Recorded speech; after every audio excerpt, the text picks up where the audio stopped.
자, 오늘 우리에게 주시는 하나님의 말씀, 우리 시편 127편 1절에서부터 5절까지의 말씀인데요. 한번 전체 같이 한 목소리로 같이 보도록 하겠습니다. 1절부터 같이 읽습니다. 시작. 여호와께서 집을 짓지 않으시면 건축자들의 헛수고하는 것이다. 여호와께서 성을 지키지 않으시면 파수꾼이 지키고 서 있는 것도 헛된 일이다. 너희가 일찍 일어나는 것도 늦게까지 자지 않으며 고생해서 얻은 것을 먹는 것도 헛되도다. 여호와께서는 사랑하시는 사람들에게 잠을 주시기 때문이다. 자식들은 여호와의 유산이요 모태의 열매는 그분께 받는 상이다. 젊을 때 낳은 아들들은 용사들의 손에 든 화살과 같다. 화살통이 화살로 가득 찬 사람은 복이 있으니 그들이 문 앞에서 적들과 싸워도 수치를 당하지 않을 것이다. 아멘. 시편 127편과 그 다음에 나오는 128편은 쌍둥이 시편 구절입니다. 원래는 한 시편이었는데 이게 지금 이제 후대에 와서 나누어졌는데 제가 28절로 한번 읽어볼게요. 여호와를 경외하는 사람은 누구나 그분의 길로 행하는 사람은 누구나 복이 있다. 내가 내 손으로 수고한 것을 먹을 것이요 내가 행복해지고 잘 되리라. 내 아내는 내 집안 곳곳에서 열매 맺은 포도나무 같겠고 내 자식들은 올리브 나무들처럼 내 식탁 주위에 둘러 앉으리라. 여호와를 경외하는 사람은 이런 복을 받으리라. 여호와께서 시온에서 내게 복을 주시리라. 너는 평생토록 예루살렘이 잘 되는 것을 보리라. 내 자식의 자식들까지 보기까지 하리라. 이스라엘에게 평화가 있기를. 이렇게 128절은 기록하고 있습니다. 하나님의 나라가 이 땅에 실현되는 예수 공동체, 세 번째 시간 가정이 세워지는 공동체를 오늘 같이 나누게 됩니다. 가정이 세워지는 공동체, 사실 다운타운 캠퍼스 특성상 1인 가족이 많죠. 그리고 이제 갓 결혼한 우리 영커플들, 신혼부부들도 있는데 그 부부들을 보면서 또 싱글들은 이 가족, 결혼에 대한 꿈을 꾸는 좋은 공동체를 세워가는 밑받침이 되는 다운타운 캠퍼스가 되면 좋겠다, 이런 생각을 해봅니다. 좋은 생각이라는 잡지가 있습니다, 한국에. 그런데 거기에 실렸던 내용을 함께 나눕니다. 저는 아직도 제 집이 없습니다. 하우스를 얘기합니다. 그러나 저는 가정이 있습니다. 홈을 얘기하죠. 저는 그동안 집을 중요하게 여겨본 적이 없습니다. 그러나 그동안 가정을 소홀히 여겨본 적도 없습니다.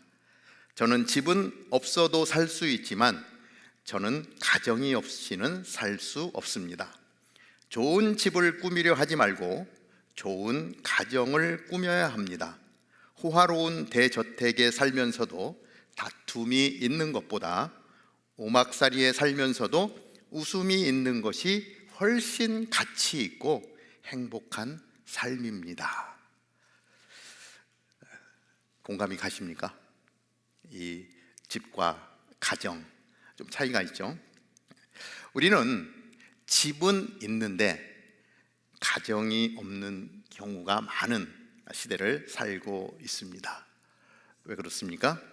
이 가정의 본질을 잃어버렸기 때문에 그렇습니다. 인류 최초의 공동체는 가족입니다. 가정이죠. 하나님께서 아담이 혼자 사는 것을 보시고 안타까워하십니다. 그리고 하와를 만드시고 하나님이 직접 주례를 서셔서 가정을 이루게 하시죠. 인간이 받은 최초의 직분이 남편과 아내라고 하는 직분입니다. 가정보다 우선하는 것은 없다라고 얘기해도 과언이 아닐 것입니다. 오늘 그 가정을 생각해 보는데요, 최초의 가정의 설계자는 하나님이십니다.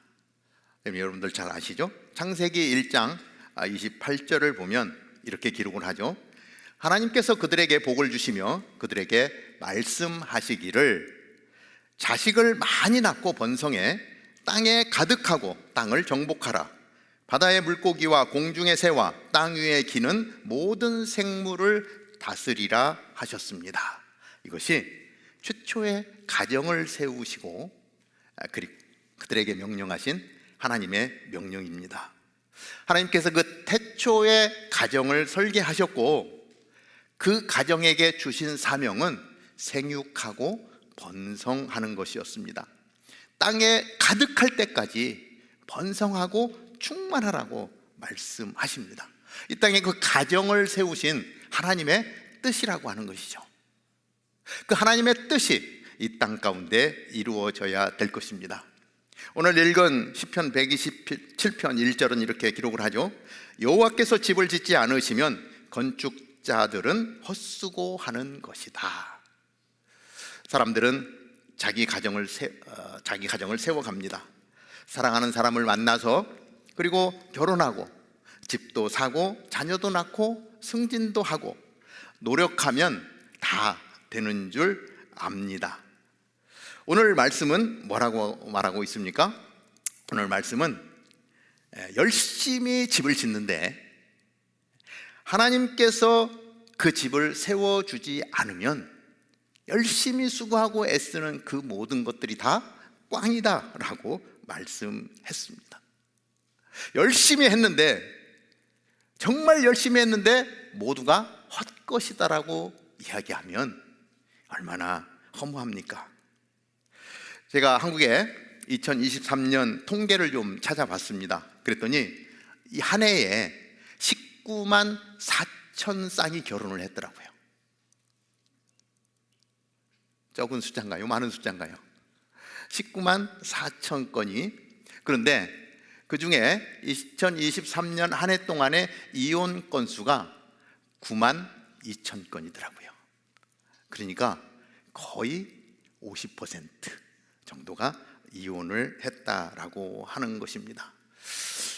어느 정도 살다가 이혼을 했나 찾아봤거든요. 그랬더니 제일 많이 이혼한 케이스가 5년에서 9년 정도 살다가 이혼한 케이스가 18.1%, 그리고 결혼한 지 4년 이내에 이혼한 케이스가 18%, 거의 뭐 버금가죠. 그리고 황혼 이혼이라고 하는 결혼한 지 30년이 넘었는데 그때 이혼하는 퍼센테이지가 16%, 퍼센테이지 상으로 보면 엇비슷하더라고요. 그런데 엄청나게 많은 가정들이 이렇게 이혼의 아픔을 겪고 상처를 받는 모습을 봅니다. 정말 꿈을 안고 사랑해서 정말 멋진 가정을 꾸리고 싶었지만 여러 가지 다양한 이유들로 인해서 어려움을 겪고 아픔을 겪는 그러한 가정들을 보면 얼마나 안타까운지 모릅니다. 어떠한 이유로 주로 이혼을 하게 되는가 보니까 제일 많은 건수가 이 배우자의 외도더군요. 남편이 있는 여자가 다른 남자를 만나고 아내가 있는 남자가 다른 여자를 또 만나는 외도. 두 번째로 많은 이유가 가정폭력이더라고요. 지금 세상에 폭력, 이런 질문을 던질 수도 있는데 의외로 폭력 사건은 굉장히 많은 퍼센테이지를 차지하고 있습니다.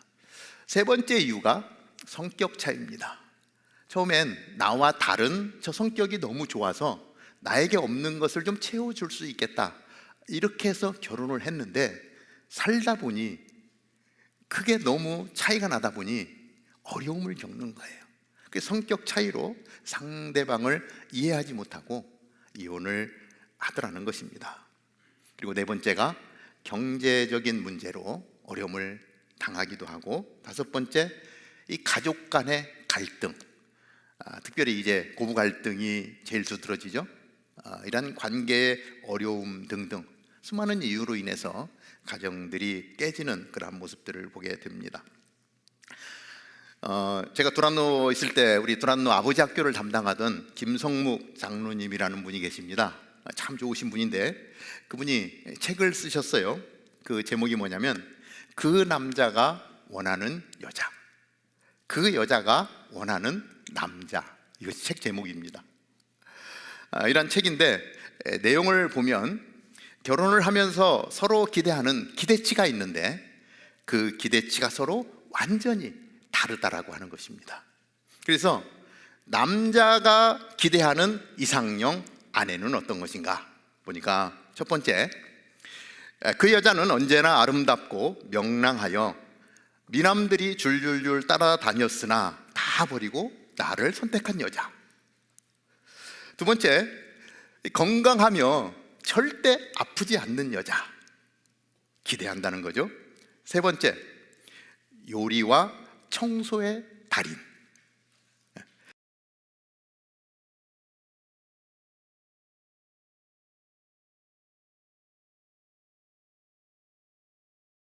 그 외에도 천사처럼 마음씨도 좋고 가정교육이 잘 되어 있어서 바르고 어머니처럼 헌신적이고 낮에는 현모양처 같고 밤에는 요부 같고, 그리고 어떤 때는 연인 같으면서도 또 여동생같이 편안하고 돈까지 잘 버는 여자. 이런 여자를 기대한다라고 하는 것입니다. 그러니까 여자가 기대하는 이상형의 남편입니다. 섬세하고 따스하고 이해심이 깊으며 화술까지 겸비한 남자. 자신을 위해서 뼈가 부서지도록 열심히 일하는 남자. 세 번째, 아내가 힘들까봐 집에 오면 설거지를 하고 음식을 차려주고 아이들과 놀아주고 빨래까지 완벽하게 해주는 남자. 이런 사람을 기대하는 거죠. 네 번째, 잘생겼고 신앙 좋고 키 크고 좋은 남자. 마지막 다섯 번째, 능력 있고 매너 있고 거기다가 차남, 아니면 더 좋은 막내이면 더 좋겠다. 그리고 집과 차가 있는 남자. 크게 웃은 분들 아마 공감이 많이 되는 것 같아요. 이런 남자들을 기대한다고 합니다. 상황은 좀 변했지만, 오래전에 쓰여진 책이라서 상황은 변했지만 공감되는 부분들이 많이 있는 것 같습니다. 기대치가 다르기 때문에 그 기대치가 채워지지 않으면 살아가면 살아갈수록 그것이 아픔이 되고 그것을 인해서 계속해서 다투다가 이혼까지 하게 되는 불상사가 일어나고 있는 것입니다. 오늘 본문 시편 120편의 말씀, 그리고 128편의 말씀은 결국 우리에게 이 가정의 소중함, 그리고 이 가정의 신성함을 일깨워주는 말씀이 아닐 수 없습니다. 자, 말씀 가운데 복된 가정은 어떤 가정인가 한번 생각을 해봅니다. 첫 번째, 하나님이 주인된 가정에는 예배가 있습니다. 128편 1절은 이렇게 얘기하죠. 여호와를 경외하는 사람은 누구나, 그분의 길로 행하는 사람은 누구나 복이 있도다. 여호와를 경외하는 사람, 하나님을 예배하는 가정은 흔들리지 않습니다. 가정 안에 예배가 아주 단단하게 세워져 있는 가정은 흔들리지 않죠. 하나님이 우리를 지으실 때 우리를 어떻게 지었냐면 예배하는 자로 지으셨기 때문에 그랬습니다. 태초에 사람을 지으시면서 하나님은 그 사람을 통해서 예배 받으셨기를 원하셨기 때문에 우리의 삶에 그 예배가 드려지면 그것은 그 예배를 통해서 하나님을 만나고 하나님의 공급하심을 경험하게 된다라고 하는 것이죠. 그 예배를 통해서 하나님은 우리를 거룩하게 빚어 가신다라고 하는 것입니다.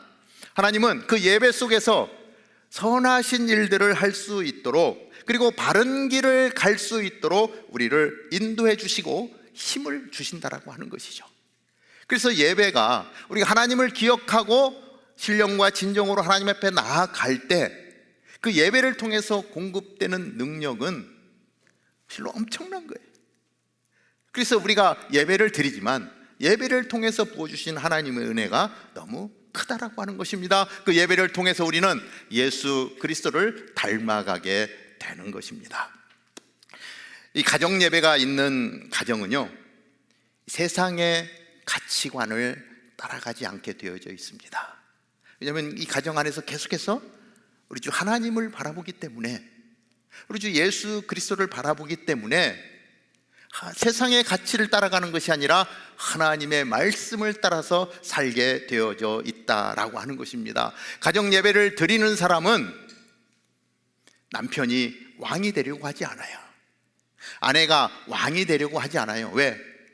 가정의 왕은 하나님이시기 때문에 그 왕권을 하나님 앞에 올려드리고 하나님을 섬기며 내 배우자를 바라보기 때문에 예배 가운데 가정이 하나님의 나라로 변화되어지고 남편과 아내가 서로 사랑하며 말씀 가운데 나아가게 된다라고 하는 것입니다. 그리고 내 주장이 아니라 하나님의 말씀을 따라가기 때문에, 하나님의 음성을 따라가기 때문에 남편은 제사장으로, 그리고 아내는 돕는 배필로 그렇게 세워져서 건강한 가정이 된다라고 하는 것이에요.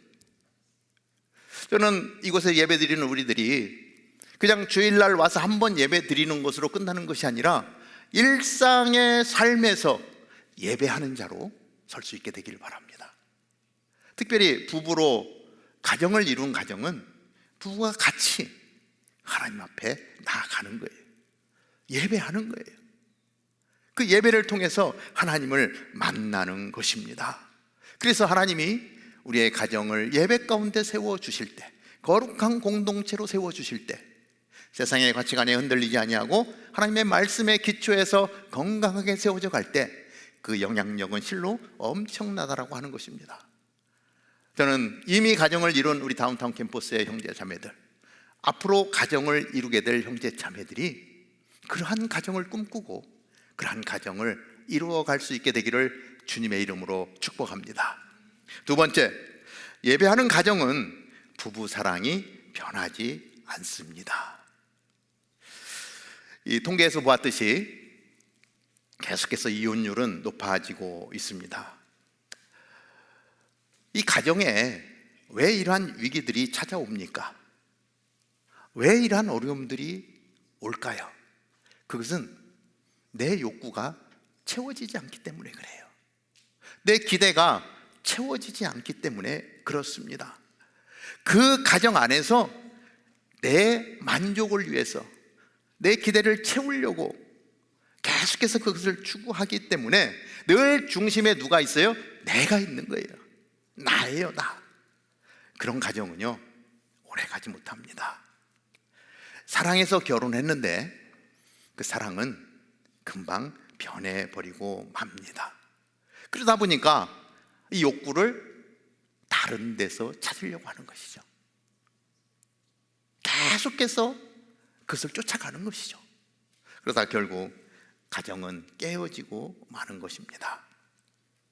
개인의 위기가 찾아오고요, 가정의 위기가 찾아옵니다. 왜 그렇습니까? 우리가 바라보아야 될 분은 하나님이신데 내가 바라보는 것은 나이기 때문에 그렇습니다. 이것은 결코 채워지지 않습니다. 우리가 하나님 곁에 있을 때는, 하나님의 뜻을 추구할 때는요, 그 하나님의 말씀이 능력이 돼서 우리를 붙들어 주는 거예요. 그런데 하나님을 떠나면 위기가 찾아오는 거예요. 아무리 이 세상이 좋아지고 물질적으로 풍요롭게 되었다 할지라도 인간이 하나님을 떠나면 망하게 되어 있어요.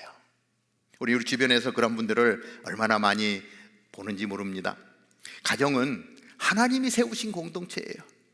하나님이 주목하고 계시는 곳이 가정이에요. 그리고 그 하나님이 세우신 그 가정이 하나님만을 바라보기를 하나님이 원하시는 거예요. 그러면 하나님이 그 가정을 다스려 주시는 거고요, 하나님만 바라보는 사람들의 마음을 붙들어 주시는 거고요, 서로 상대를 배려하고 채워주고, 내가 아니라 하나님이 짝지어준 사랑하는 사람을 채워주기에 노력하면 그 가정은 시간이 갈수록 더 풍성해진다라고 하는 것입니다. 우리는 하나님 안에 있어야 된다라고 하나님 말씀하십니다. 요한복음 15장 5절은 이렇게 기록을 합니다. 나는 포도나무요, 너희는 가지다. 그가 내 안에 있고 내가 그 안에 있으면 그 사람은 많은 열매를 맺는다. 그런데 나를 떠나서는 너희가 아무것도 할 수 없다라고 이야기합니다. 하나님을 떠나면 아무것도 할 수 없는 존재가 우리라고 하는 거예요. 그래서 부부가 같이 하나님께로 가야 되는 거예요. 하나님만이 그 가정을 온전케 하시고 건강한 가정으로, 선한 영향력을 끼칠 수 있는 가정으로 세워주신다라고 하는 것입니다. 신방을 하다 보면요, 그리고 이제 대화를 하지 않습니까? 그러면 믿음이 가고 정말 신뢰가 가는 부부가 있어요. 가정이 있어요. 이렇게 얘기를 나누다 보면 그런 가정은요, 이 부부간의 가정 예배를 철저하게 드려요. 하나님의 말씀을 계속해서 보고 두 부부가 기도 제목을 내놓고 하나님 앞에 같이 예배하면서 기도하는 그러한 가정은 대화를 나눠보면 필이 와요. 느껴져요. 아, 건강한 가정이다. 이 가정 염려 안 해도 되겠다. 그런데 이렇게 만나보면 그렇지 않은 가족들도 있습니다. 뭔가 이렇게 불안하고 그것이 이렇게 느껴져요. 같이 살고는 있지만 뭔가 안에 골마가고 있는 것들이 보이기도 합니다. 우리가 추구하는 인간적인 것들 있죠. 정말 멋진 것, 예쁜 것, 그 생명은요 아주 짧습니다. 명품의 기쁨 아주 잠깐이죠. 그럼에도 불구하고 명품을 들고 싶은 마음이 있습니다. 새 차를 뽑으면 그 새 차 냄새가 한 3개월 가더라고요. 아무리 좋은 차를 뽑아도 일상이 되어져 버리고 그 기쁨은 결코 오래가지 않는 것을 보게 됩니다. 잠언 31장 30절은 이렇게 기록을 하는데요, 고운 것도 거짓되고 아름다운 것도 잠깐이지만 여호와를 경외하는 여자는 칭찬을 받을 것이다, 이렇게 이야기합니다. 고운 것도 거짓된다는 거예요. 아름다운 것도 잠깐인데 우리가 추구하는 것들은 계속 그걸 붙들고 모든 것들을 거기다 쏟아부어요. 근데 그것이 얼마나 잠깐인지. 그런데 하나님이 칭찬하는 사람이 있습니다. 여호와를 경외하는 여자는 칭찬을 받을 것이다, 여호와를 경외하는 남자는 칭찬을 받을 것이다 라고 말씀하시는 거예요. 우리가 살아야 될 것은, 삶의 자세는 하나님을 바라보는 것이다 라고 말씀하는 것입니다. 세 번째로, 자녀는 축복의 열매이며 말씀으로 양육해야 합니다. 계속해서 127편, 128편의 마지막에 보면 자녀들에 대한 이야기를 하고 있습니다. 요즘은 자녀를 잘 낳지 않고 두 사람의 인생을 즐기자라고 하는 생각을 가진 분들이 많이 있습니다. 당장은 좋은 것 같죠. 그리고 막 이 세계 여행을 하면서 이렇게 또 어떤 주어진 타임이기 때문에 본인의 플랜을 가지고 가는 것에 대해서는 뭐라고 할 말은 없습니다. 그러나 그 시간이 길지 않다라고 하는 것입니다. 왜냐하면 아까 창세기 말씀을 읽었듯이 하나님은 생육하고 번성하라, 이 땅에 충만하라고 말씀하시거든요. 그것을 위해서 가정을 세웠거든요. 그 가정에 목적이 있거든요.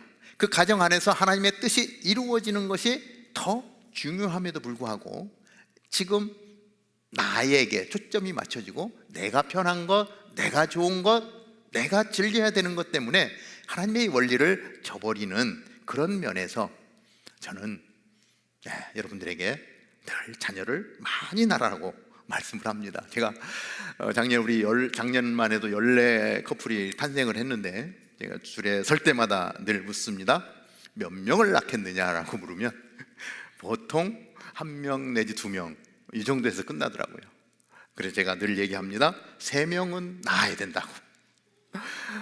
제가 자녀 셋을 낳기 때문에 지금 셋을 나라고 하면 막 기절할 것처럼 이렇게 놀라기도 하죠. 근데 가끔 목사님 저 셋을 계획하고 있습니다라고 이야기하는 분들도 있어요. 그런데 제 경험을 비추어서 얘기해 보면 제가 셋을 낳는데 시간이 지나니까 넷을 낳지 않는 게 너무 후회스럽더라고요. 근데 그 얘기를 사실 우리 선배들에게 늘 듣던 얘기였어요.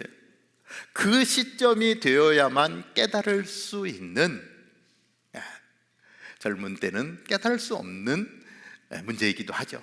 그러나 분명 하나님이 생육하고 번성하라고 했기 때문에 특별히 크리스찬들은 하나님의 명령을 따라서 선한 믿음의 자녀들을 많이 낳아야 된다라고 하는 것입니다. 자, 잠언 시편 127편 4절 5절 보면 젊을 때 낳은 아들들은 용사들의 손에 든 화살과 같다. 화살통이 화살로 가득 찬 사람은 복이 있으니 그들이 문 앞에서 적들과 싸워도 수치를 당하지 않을 것이다.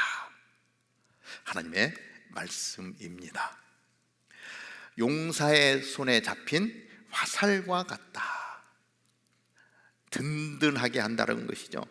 화살통에 화살이 가득한 사람은 복이 있다라고 말씀하고 계세요. 그래서 사랑하는 남편과 아내가 하나님을 바라보고 서로 사랑하고, 그리고 사랑의 결실로 맺어진 자녀들, 그 생명들과 함께 가정 안에서 거룩한 예배로 올려드리면서 믿음의 가정을 이루는 것 얼마나 복된 것인지 모릅니다. 여기는 우리 결혼 이제 앞으로 해야 될 분들이 참 많이 있는데 너무 계산하지 마세요. 자꾸 계산하려고 들지 말고 그냥 말씀에 충실하게 따라가는 거예요. 하나님이 인도해 주세요. 내가 자꾸 하나님의 말씀을 제한하려고 하지 말고 하나님의 말씀에 따라 순종하며 나아가는 것, 하나님의 계획이 하늘의 뜻이 우리 가정에 이루어지다라고 우리 가정을 올려드릴 때 하나님은 우리의 기도 가운데 함께 하시고 당신의 영광을 위하여 이 가정을 사용해 주실 것입니다. 저는 여러분들이 세상의 소리에 귀를 기울이지 않게 되기를 바랍니다. 우리의 들려오는 수많은 SNS를 통해서 들려오는 것들, 그것이 기준이 아니라 하나님의 말씀이 기준이 되어질 때 하나님 그 가정을 복되게 하시고 그 가정을 통해서 영광 받으신다라고 하는 것입니다. 저는 우리 다운타운 캠퍼스에는 이제 1인 가정이 있고 2인 가정이 있고 그게 이제 3인 가정까지 있는 것 같아요. 아직 둘째가 태어난 가정은 없으니까. 그런데 여러분들의 가정 안에 예배가 살아있게 되기를 바랍니다. 혼자 있는 분은 혼자 예배하세요. 혼자 예배하세요. 그러면서 기도하십시오. 둘이 예배할 수 있게 해주세요. 이렇게 하나님 앞에 올려드리고, 그리고 이미 결혼하신 분들은 예배하는 가운데 부부의 사랑을 더 견고하게 할 수 있게 되기를 바랍니다. 그리고 하나님이 생명을 허락하시면 그 자녀들과 함께 말씀 앞에서 거룩한 가정을 이루어가는 것. 저는 오래전에 코로나 전이죠. 꽤 됐죠. 맥도날드에 새벽 기도 끝나고 이제 맥도날드에 가서 새벽 예배 오신 분들하고 교제하기 위해서 이렇게 갔는데 한 3살, 4살 정도 된 남자아이와 아빠가 그곳에 와서 이렇게 맥도날드 햄버거를 먹으면서 성경을 읽고 있는 모습을 봤어요. 근데 아이가 뭐 아직 채 잠이 깨지도 않았는데 이렇게 제가 이렇게 뭐 이렇게 아주 이게 아빠하고 아이가 이렇게 아주 신중하게 이렇게 성경을 펴놓고 있는 모습을 보면서 보니까 아빠가 아이를 깨워서 야, 너 아침에 나하고 같이 일어나서 성경 읽으면 아빠가 맥도날드 햄버거를 사줄게, 이렇게 한 것 같아요. 그러니까 아이가 햄버거라는 말에 그 졸리는 그 잠을 깨우고 눈 비비고 일어나서 아빠 따라서 햄버거를 먹기 위해 앉았는데 이 뭐예요? 먼저 성경을 읽어야 되는 거예요. 성경을 읽고 그리고 아빠가 햄버거를 사줬겠죠. 그 모습을 보면서 미국이 크리스찬 국가임에도 불구하고 사실 이 기독교적인 관점에서 많이 약해지지 않았습니까? 그런데 그 모습을 보면서 저게 미국의 저력이구나.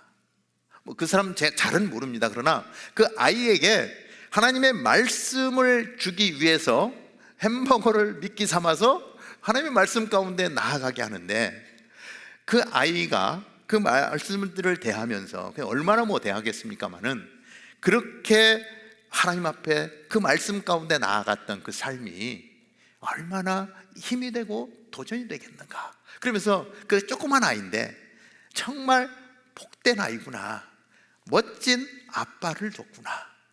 그 가정 안의 자녀에게 하나님의 말씀을 먹이고자 하는 그 아빠의 마음.